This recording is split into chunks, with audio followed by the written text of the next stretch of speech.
Hello, and welcome to this episode of the How to Choose Happiness and Freedom Show. I'm your host, Lauren Foster, happiness teacher and founder of Be Happy First. And Lacey, my golden retriever, you can't really see her, there she is here with me, and Rocky's down here at my feet. They can't be allowed to roam free anymore these days, so if they're going to be outside, they have to be right with me.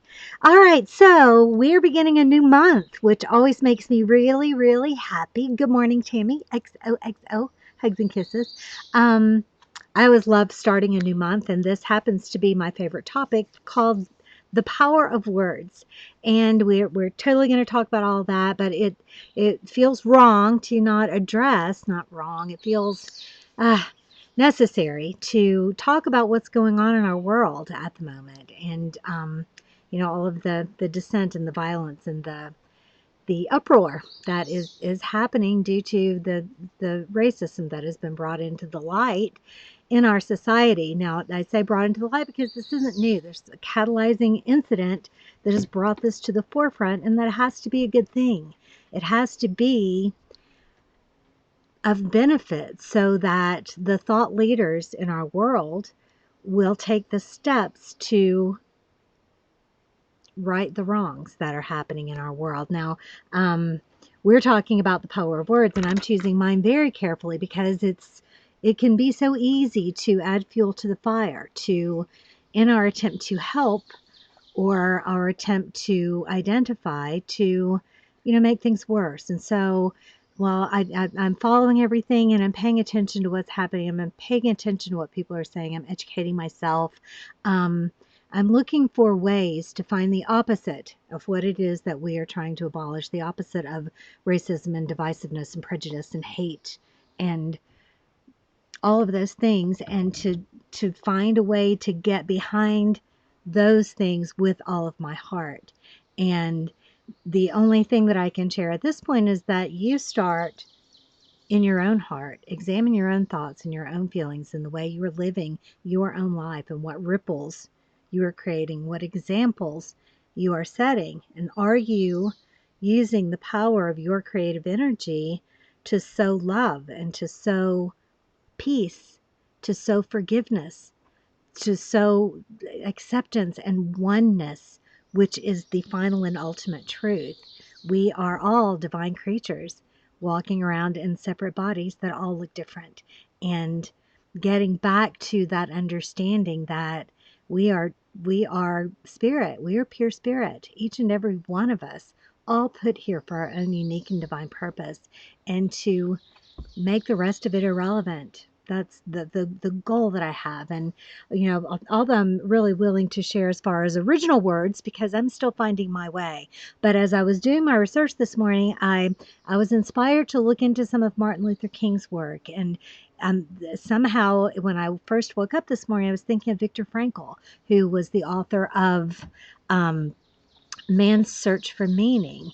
And he was a neurologist and psychologist back, during World War II. I get my world wars mixed up, the Hitler one. And he survived 4 of the death camps during the Holocaust. And his a lot of his work came from his experience in that. And you don't hear the word logotherapy much anymore, but you will see all of the principles that he studied and taught woven through other forms of psychotherapy and coaching and spirituality. And one of those is the mind, body, spirit message that we were just talking about, in that we all have a body, we all have a mind, but we all are a spirit. And the persecution of different races by different people has been worldwide, always. Our young country was built on 2 terrible atrocities against 2 races of people. We annihilated the American Indian, and we built the first colonies on the backs of slaves. So these are things that have been a blight on us as human beings throughout time. And I love the fact that this may now be the time that we, in this total connectedness that we have, this instant sharing of information and ideas and communication, will be the catalyst that it takes to right those wrongs. So I wanted to share with you some of the things that I ran across as I was studying. Um, some of the quotes from Viktor Frankl in Man's Search for Meaning are that happiness cannot be pursued; it must ensue. And that's another thing that has been coming up a lot is people are going, well, what do you mean by happiness? What do you mean by freedom? And it all comes back to this being a choice of what you look at. And another of Viktor Frankl's quotes is that our greatest freedom is the freedom to choose our attitude. Now, if you read the Man's Search for Freedom is pretty much his autobiography. And he tells about a time when he had written and written and written the book that he was writing, I think on toilet paper. And the Nazi guards discovered that and got rid of it. And instead of ranting and raving and complaining, he just started over. He started writing again. And, a lot of these stories were told to me by one of my mentors, Mary Morrissey. She has done, a deep study of Viktor Frankl's work in his life. And at another point that he had a little, very slim, tiny wedding ring. And they took that from him. That was the very last thing that they could take from him. But they couldn't take the power over his mind. They couldn't make him hate. They couldn't make him feel anything that he didn't choose to allow. And so this just enhanced the work that he went on to do. He wrote 30 some odd books. So it was in 4 camps total, including the most famous, which was Auschwitz from 1942 to 45, and none of his family survived. So that's an awesome, great study.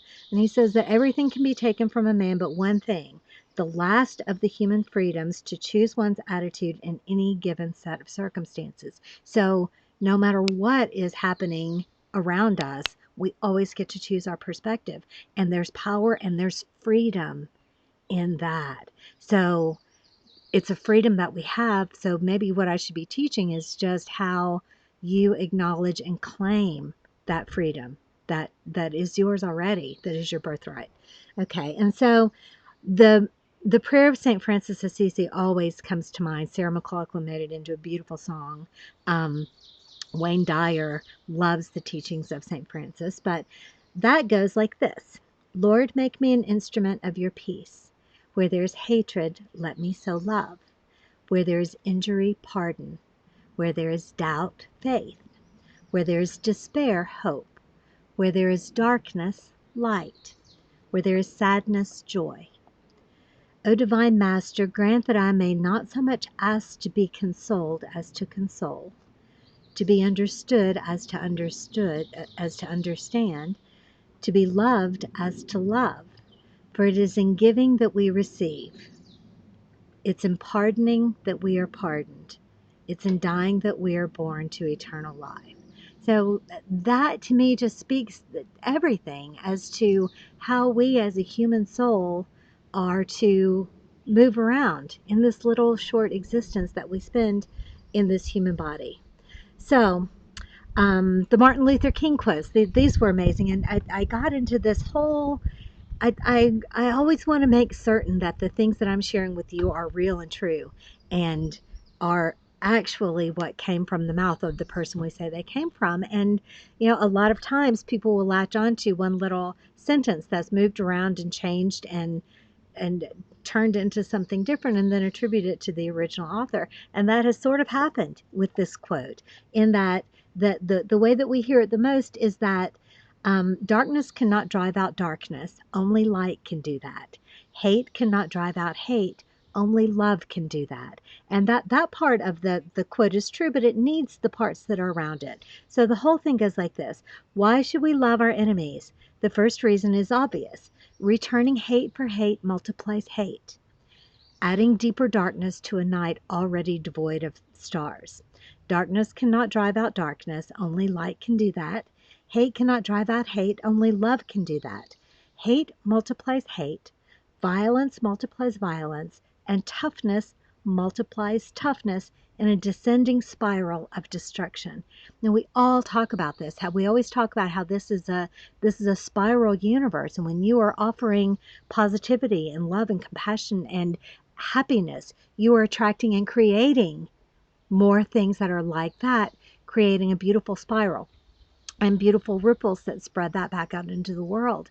But when you latch onto a thought of hate, a thought of violence, a thought of despair, then the spiral works the other way too, and your ripples are sowing that. And so that brings us finally to the topic for today, in that we're talking about words, and we use the Don Miguel Ruiz book, The Four Agreements, and the first agreement, which is to be impeccable with your word, to underscore the nature of this lesson, of this episode. There's my girl, my Lacey. Did you hear her thundering down the stairs? So before we go in, I want to share a quote that I discovered from Nathaniel Hawthorne, which I really, really loved, which says, "Words, so innocent and powerless as they are, as standing in a dictionary, how potent for good and evil they become in the hands of one who knows how to combine them." So the words that we use are magic, and we get to make the choice as to whether we're going to use words to create black magic, we're going to tear down and destruct and destroy and harm and damage, or we're going to use white magic, where we're uplifting and we're creating and we're bestowing love and we're bestowing growth and understanding and forgiveness and helping, casting white magic spells instead of black magic spells with our words. And so the words that you speak are twofold in how you can use and learn from them. First, you are creating with your words. And the most powerful words there are I am. And that's why in the 5 steps to happiness, step 2 is a series of I am statements, that everything that follows that is so powerful. And how often do you hear yourself saying, I am stupid, I'm fat, I am poor, I am broke, I am declaring to the universe all the things that you don't want to be, and manifesting in that way. So what we're trying to teach you in the 5 steps is to use your I am statements to create in ways that you want. I'm healthy, I'm fit, I'm strong, I'm brave, I am inspired, I'm inspiring, I am wealthy, I'm successful, I'm happy, I am free. Do you see how that just feels empowering, and your subconscious goes, oh, all right, let's give you some more things that look and feel and sound like that sound like happiness, that sound like freedom, that sound like joy, you know? Okay, so you can create with your words by the things that you say. When you say, I hate this, you are asking the universe for more things like that. When you say, I love this, you are asking the universe for more things like that. So just don't even bother to say what you hate. Just talk about what you love. Talk about what you are looking forward to. Talk about what you are enjoying in this moment. So you're creating with your words, and you're also identifying what you're creating by the things that you say. So a lot of the words that come out of our mouths are automatic. We didn't even think about them. They just are there. But if you can stop and catch yourself and go back and look and go, oh, this is what I'm creating by the word. So you're getting an indication, you're getting an education as to where your intention and attention are, our topic from last month, by the words that you speak. So your assignment this week is to just start paying attention. Pay attention to the words that you hear other people say. Pay attention to the words that you're saying about every topic. See what I mean? So even something as simple as, I don't have time. What is that saying? It's saying that you're not the master of your schedule. You're not the master of your time. You're not choosing how you spend your time. If there's anything that you want to do that you don't have time for, then you've created a very disempowering set of circumstances for yourself simply by the words that you're using. So all of us can benefit by learning to take a step back, learning to pause, learning to choose our words, choose our response, instead of just having a knee-jerk reaction to things that are going on around us. So that's your assignment for this week. I wish you love. I wish you freedom and joy and happiness. I wish you a life where you are feeling like you are doing what you want to do with who you want to do it in the way that you want, in love and compassion and freedom, and you feel that your life has meaning and purpose and joy and happiness and freedom. So we're going to be back to talk more about this on Thursday. In the meantime, remember that happiness is a choice. You can always choose to be happy first. I'll see you Thursday.